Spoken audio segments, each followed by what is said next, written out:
Okay, so here's my presentation on Sub-Saharan Africa. So the physical geography can primarily be um, described as a plateau with lowlands on each side.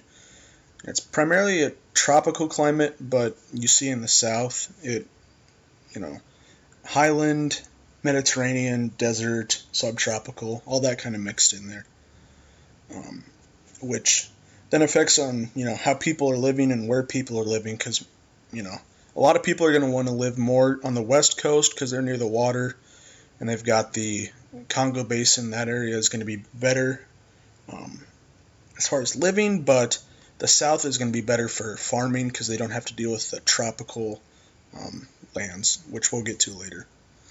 No mountain ranges allows for high winds to affect climate. Again, why the southern part of the sub-Saharan desert or region is going to be a lot drier. If there were mountains, you'd probably see the whole area be tropical, but that's just not the case. So, as far as resources go, they have subsistence versus commercial agriculture. So, a lot of people there are doing, they used to do subsistence, which is basically just farming for yourself, for your family, eating those crops, living off of them. Whereas a lot of people are now shifting to commercial, which is kind of what we have in the United States, where you grow your crop, you sell it, they export it, you take the money and you buy your own food.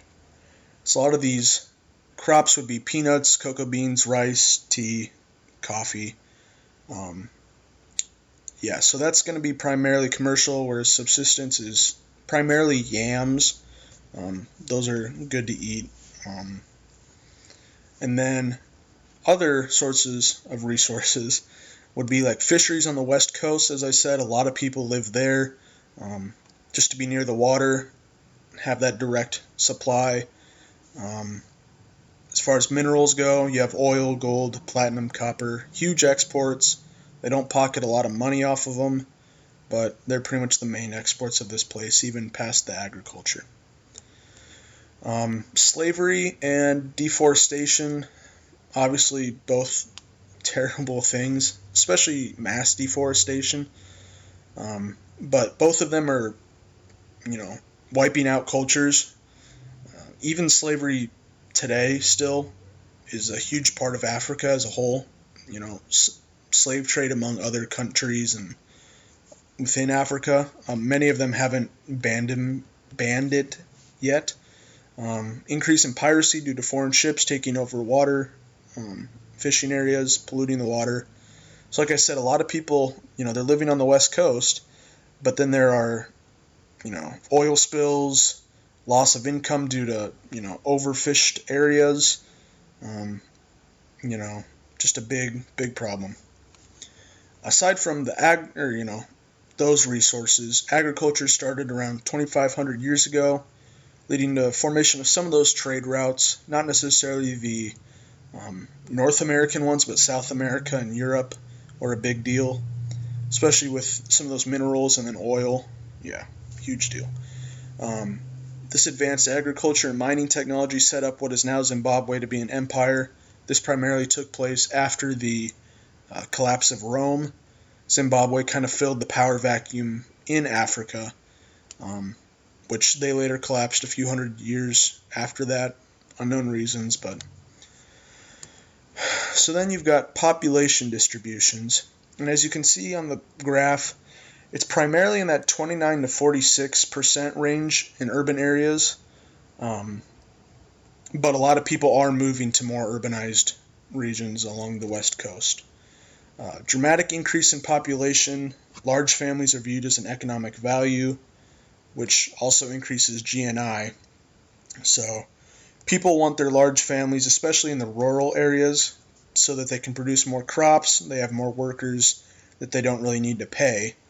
And so more crops to be sold, and also women that don't have as many children are viewed as somewhat of a social outcast because they're part of their tradition.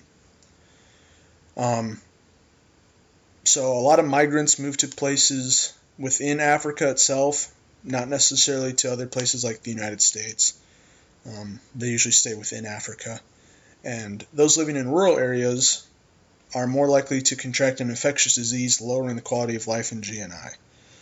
So despite that, a lot of them are moving to urban areas, making the more HIV AIDS-stricken countries more densely populated than the average. So these people are getting these diseases in their lower populated areas, and they're moving to these higher populated areas, spreading it even more. So as you can see on the map on the right, this entire region is widely in debt. And to combat that, some of the programs were put in place, like the SAPs, resulted unfortunately in high unemployment. Now, while that kind of saved the government a little bit, the personal debt of all those people skyrocketed because they have no form of employment. But as a result of that, informal economies are growing, providing jobs for men, women, and children.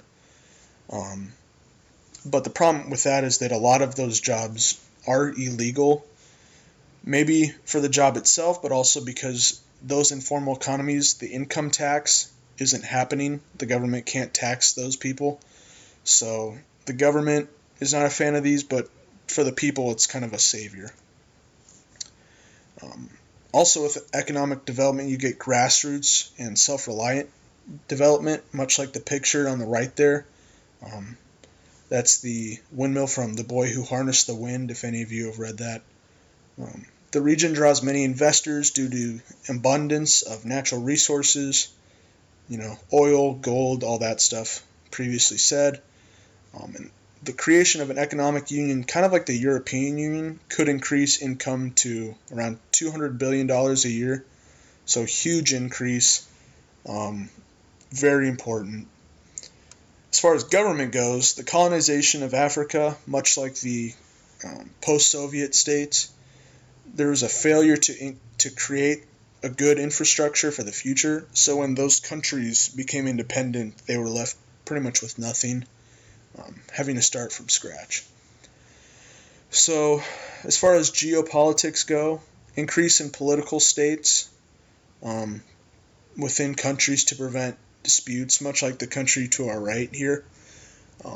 Basically, they just make all these political states just so that they can separate the people and to limit fighting as much as they can.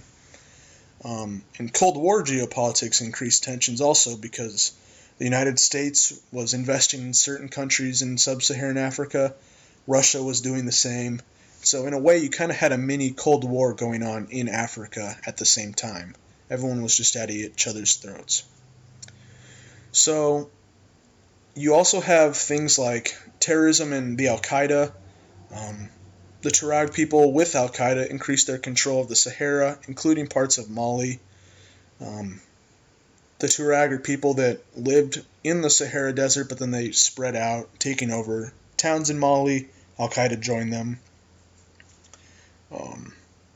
I believe it's been put down. That was quite a while ago, so. Genocide occurs somewhat often, results in many refugees crossing borders to other countries. Like with the migration thing, a lot of them just kind of go in cycles. They travel from one country to another just for safety. And so democracy is somewhat rare due to these disputes. Authoritarian is much more common, as you see on the right. Mass deforestation not only led to, extinction of many people, but it also is leading to climate change.